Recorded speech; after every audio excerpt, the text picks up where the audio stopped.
invited you here this afternoon to give an update relative to our decision on interim rate relief.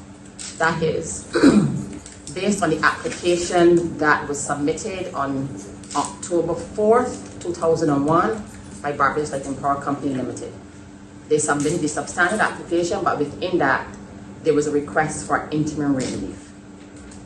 The first thing that the Commission had to do was to determine whether it was in a position to determine whether it had jurisdiction to determine an interim rate. The Commission did that assessment and is of the view that it has the power to set interim rates. And that is based largely on the way the legislation is written, both the Utility Regulation Act and the Fair Trading Commission Act, which speaks to every rate. So as such, you can deduce that if that is the case and we're taking it in the ordinary meaning of the terms, it would suggest that any rate, any sub-rate would be under the ambit of the Commission to determine and make a provision on. Having said that, we've established that we can indeed set rates. In terms of interim rate relief, I want to be very clear in explaining to Barbadians what interim rate relief represents. Interim rate relief is intended to be a rate that is applied during the period of regulatory lag. That is the time between an application is submitted and the time a determination on the substantive rate is issued. That time period can last anywhere between 9 months to 18 months, so it is a substantial period. It is usually asked or issued at the level that is requested directly by the utility.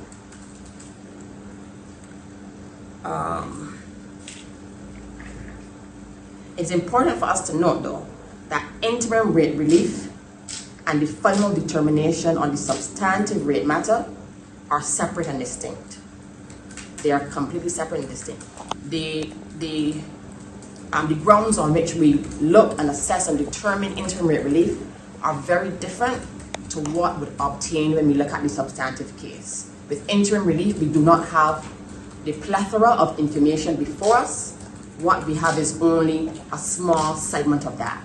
We know that we are going into the rate review at this point, where additional information is expected to be delivered during the rate hearing, and then even after the rate hearing, there's a period of about 3 weeks, 2 to 3 weeks, where additional submissions will be accepted from the parties. In the substantive rate review period as well, there is that provision for thorough interrogation of the evidence that's provided by the applicant. That is, we do not have the benefit of such in an interim setting. So I want to make that absolutely clear. The Commission, though, must, however, balance, regardless of what type of determination it is making, must balance the interests of the consumer with that of the utility. That is imperative. We must be able to deliver, the utility must be able to deliver a certain level of service. Barbadians expect to learn a certain level of service. There are standards of service in place that are minimum standards of service that they are bound to provide at that particular level. This shortfall and the provisions to remedy that shortfall in the interim is intended to do just that, to ensure that Barbadians are not disadvantaged when it comes to service. So essentially, the decision is dated September 16th. So that is the effective date of the determination and the applicable date for interim relief, yes. Could you just remind me September 16 to when again? Run through the period? So they are effective from September 16th and will run through till the issuance of the determination on the substantive rate application. The hearings begin September 21st? 21st, next Wednesday, and we'll go through to October 6th. The venue is Accra, Beach Hotel and Spa.